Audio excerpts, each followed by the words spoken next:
stir-fried bok choy with mushroom. We're going to use 2 heads of bok choy, 10 mushrooms, 2 cloves of garlic.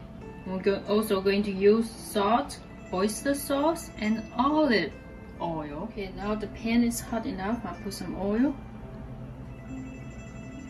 Saute the garlic a little bit. Just have it slightly brown. Okay, I'm going to put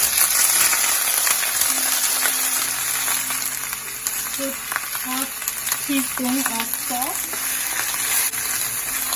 Put the mushroom in.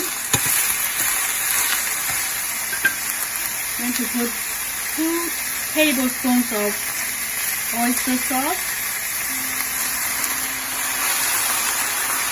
with water.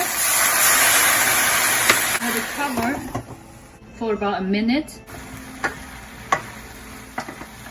We'll serve it on the plate. Here it is, sautéed bok choy with mushrooms. It's ready to be served with rice.